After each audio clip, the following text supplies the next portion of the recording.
کیا ناظرین نے کبھی غور و فکر کیا ہے کہ تاریخ کے مختلف ادوار اور تہذیبوں میں شادی اور خاندانی نظام نے ان پیچیدہ معاشرتی مسائل کو کیسے حل کیا؟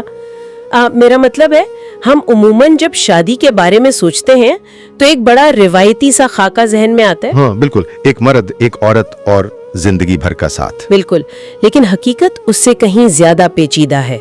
آج کی اس ڈیپ ڈائیو میں ہم متعہ یعنی عارضی شادی، ایک سے زائد شادیوں کی تاریخ، دیگر مذاہب میں اس کے رجحانات اور اسلام میں اس حوالے سے رکھی گئی شرائط کا ایک گہرا جائزہ لیں گے. اور اس کی جو اخلاقی وجوہات ہیں ان پر بھی بات کریں گے. جی ہاں، تو ہمارے چینل میں خوش آمدید، جہاں ہم کتابوں کا جائزہ لیتے ہیں اور پیچیدہ خیالات کو نہایت آسان الفاظ میں سمجھتے ہیں. ناظرین، اس تعلیمی سفر میں ساتھ دینے کے لیے ویڈیو کو لائک کریں، چینل کو سبسکرائب کریں اور اسے ضرور شیئر کریں. اور یہ بتانا بھی ضروری ہے کہ آج جس کتاب پر ہم بات کر رہے ہیں اس کا اصل مواد بالکل تبدیل، حذف یا موڈیفائی نہیں کیا گیا ہے. بالکل، اس گفتگو کا مقصد صرف اور صرف ان خیالات کی وضاحت کرنا اور انہیں بہتر تفہیم کے لیے آسان بنانا ہے. تو آج ہم جس کتاب پر بات کر رہے ہیں وہ ہے فیملی سٹرکچر ان اسلام، اور ناظرین سے گزارش ہے کہ چینل پر موجود دیگر تعلیمی ویڈیوز بھی ضرور چیک کریں. تو چلیں بنا کسی تاخیر کے شروع کرتے ہیں. ضرور.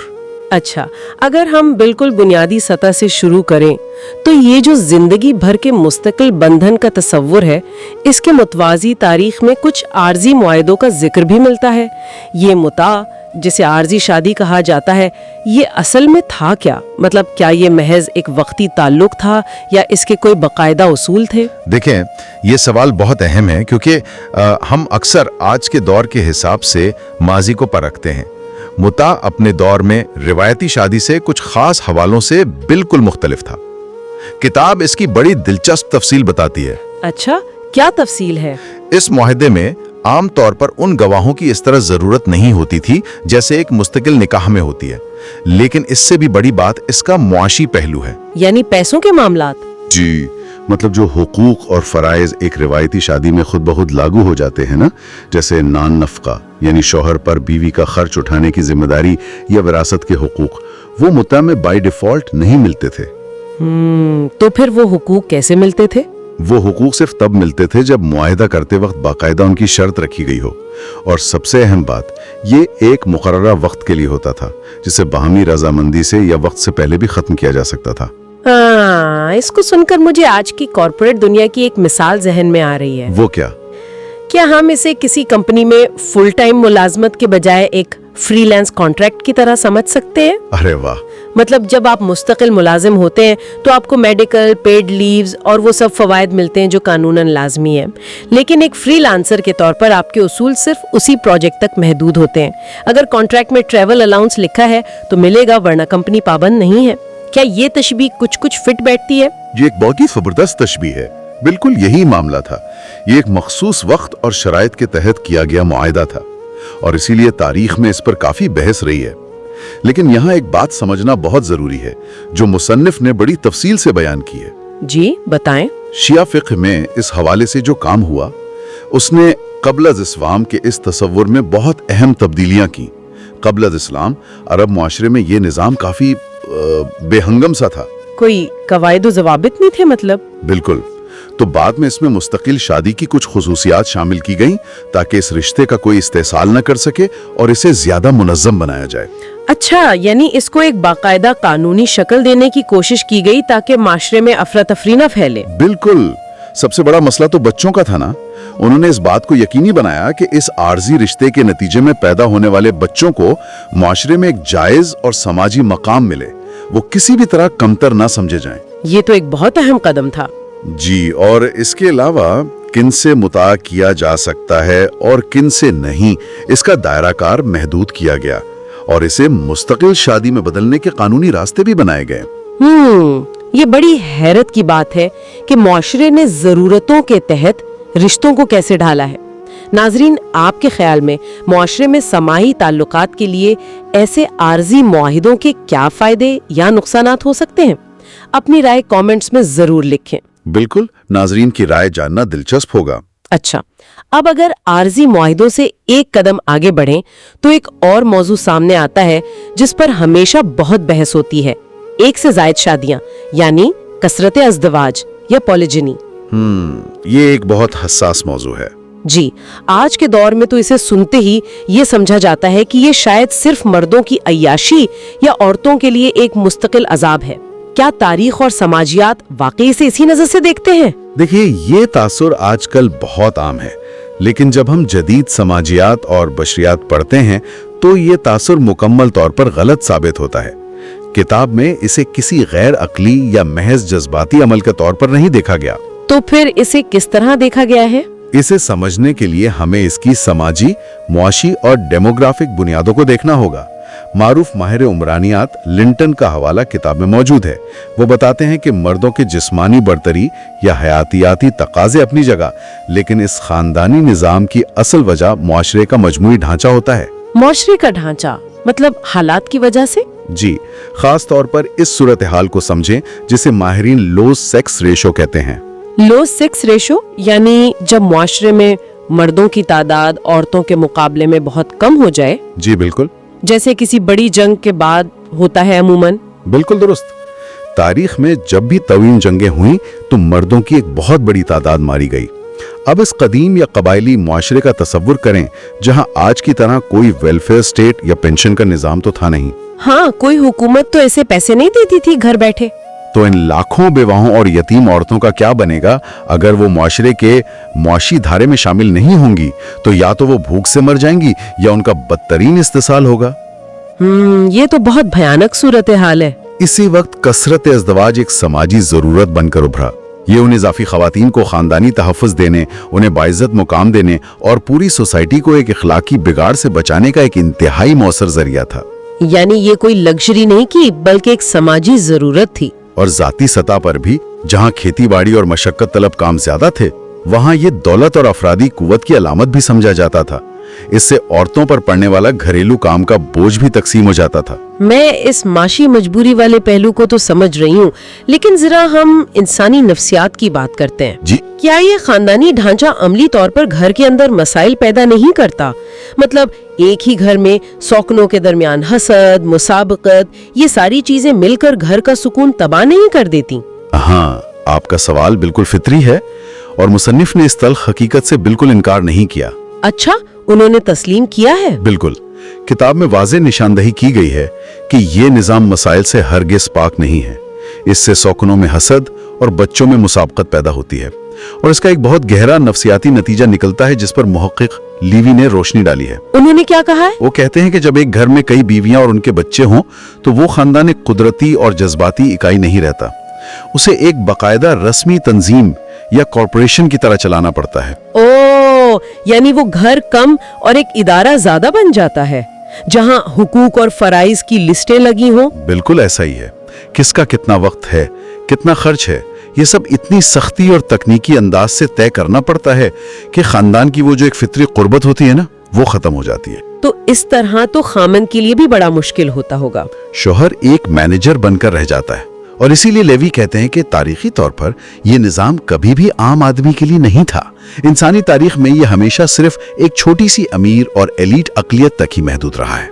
जाहिरी बात है, एक आम इंसान इसका बोझ कैसे उठा सकता है? नाजरीन, अगर आपको ये मालूमात दिलचस्प लग रहे हैं तो अभी चैनल को सब्सक्राइब और वीडियो को लाइक करें और कमेंट्स में बताएं कि क्या आपने कभी इन समाजी वजूहात के बारे में सोचा था? वाकई ये वो पहलू हैं जो आमतौर पर डिस्कस नहीं होते। अच्छा, एक और तजस्सुस हो रहा है मुझे।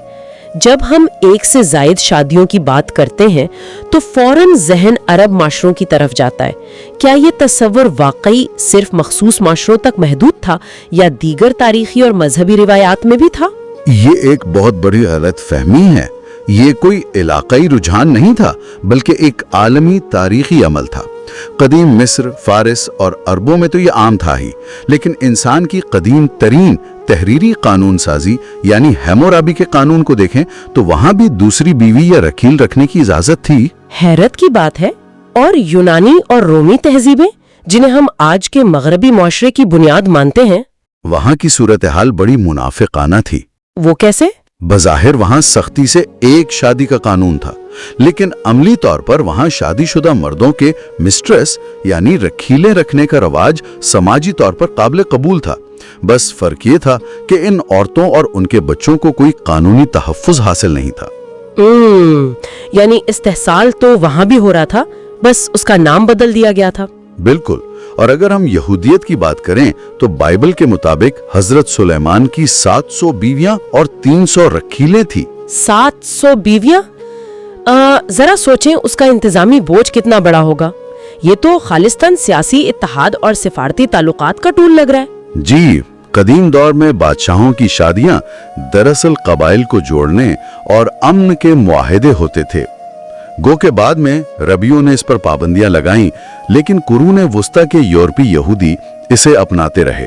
ये तो हो गई यहूदियत, लेकिन ईसाइयत?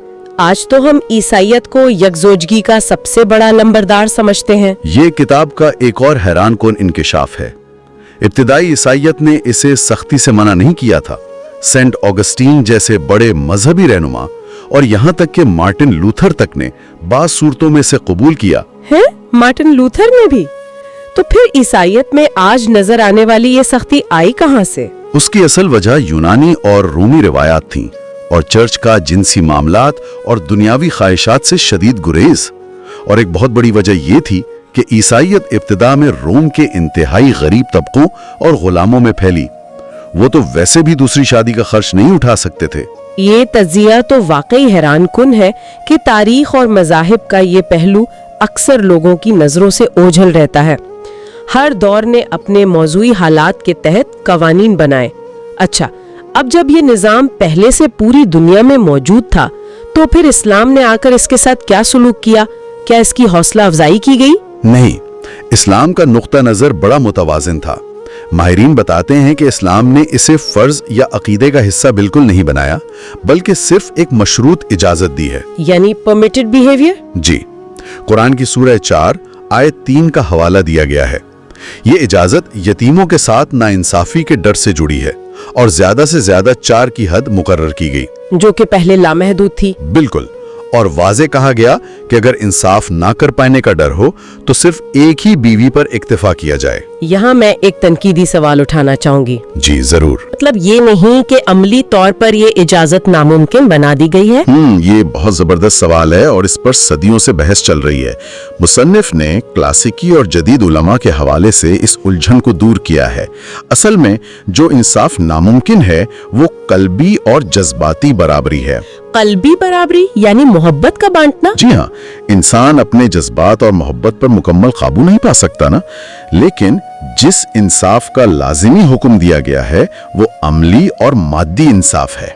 मतलब वक्त देने और पैसों के मामले में बराबरी? बिल्कुल, वक्त देना, नफका फराहम करना और हुस्ने सुलूक, ये वो चीजें हैं जो इंसान के कंट्रोल में हैं। तो कुरान का तकाजा मादी इंसाफ का है। ये तो इंसानी नफ्सियात की बेहतरीन अक्कासी है। नाजरीन, आप अमली और जज्बाती इंसाफ के इस फर्क को किस तरह देखते हैं? कमेंट में अपनी राय जरूर दें। बिल्कुल, हम सब के लिए ये गौर तलब बात है। अच्छा, इस गुफ्तगू को थोड़ा समेटते हैं। अगर एक शख्स ये शर्त पूरी करता है और शादी कर लेता है, तो इस्लाम ने औरत को इस्तेहसाल से बचाने के लिए क्या अमली और कानूनी तहफ्फुजात दिए हैं? किताब में इसके बड़े जबरदस्त कानूनी तहफ्फुजात हैं। सबसे बड़ा हक तो ये है कि औरत को इख्तियार है कि वो निकाह नामे में शर्त लिखवा दे कि अगर शौहर दूसरी शादी करेगा तो उसे तलाक का हक मिल जाएगा, जिसे तफवीज़े तलाक कहते हैं। ये तो आजकल के प्रीनप्शियल एग्रीमेंट जैसा है। बिल्कुल वही है। और अगर उसे कोई नुकसान या जरर हो तो वो अदालत जा सकती है। इसके अलावा मौखर हक के मेहर मर्द पर एक बड़ी माशी पाबंदी है जो उसे गैर जरूरी शादियों से रोकती है। यानी वो मेहर की रकम जो तलाक की सूरत में देनी पड़ती है। जी, दूसरी शादी कानूनी तौर पर पहले निकाह जैसी ही भारी जिम्मेदारी है। तो फिर इस्लाम के इब्तिदाई दौर में इसकी इतनी जरूरत क्यों महसूस हुई? तारीखी असबाब थे। इस्लाम के इब्तिदाई दौर में जंगों के नतीजे में बेवाओं और यतीमों की तादाद बहुत बढ़ गई थी। कोई रियासती बजट नहीं था और सबसे अहम वजह अखलाकी थी, ताकि बेसहारा खवातीन का इस्तेहसाल ना हो और अखलाकी निज़ाम तबाह ना हो। यानी रियासती वेलफेयर की अदम मौजूदगी में ये एक मजबूत समाजी सेफ्टी नेट था। बिल्कुल, आपने बिल्कुल दुरुस्त समझा। अगर मैं आज की गुफ्तगू का खुलासा करूं, तो शादी के उसूल, ख्वाह वो आर्जी मुआहदे हों या एक से ज़्यादा शादियां, दरअसल इंसानी तारीख, हयातियाती तकाज़ों, माशी मजबूरियों और अखलाकी तहफ़्फ़ुज़ का एक पेचीदा निज़ाम रहा है। जी, ये कोई महज ख्वाहिशात का खेल नहीं था। बिल्कुल। तो गुफ्तगू के बिल्कुल आखिर में एक ऐसा पहलू है जो हम सबको सोचने पर मजबूर करता है। वो क्या? आज हमने देखा कि माजी में माशरों ने बेवाओं, यतीमों और आबादी के अदम तवाज़ुन से निमटने के लिए कसरते अज़दवाज का सहारा लिया। आज के जदीद दौर में जब रियासतें तो हैं, मगर इंसान शिद्दती समाजी तन्हाई, बुजुर्गों की देखभाल के फुकदान और आबादी में कमी जैसे बहरानों का शिकार है।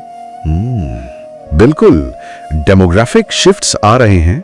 तो क्या हमारा मौजूदा खानदानी निज़ाम तन्हा इन मसाइल का बोझ उठा सकेगा, या मुस्तकबिल का मुआशरा इन मसाइल के हल के लिए फिर से कोई नया समाजी मुआहदा तश्कील देगा?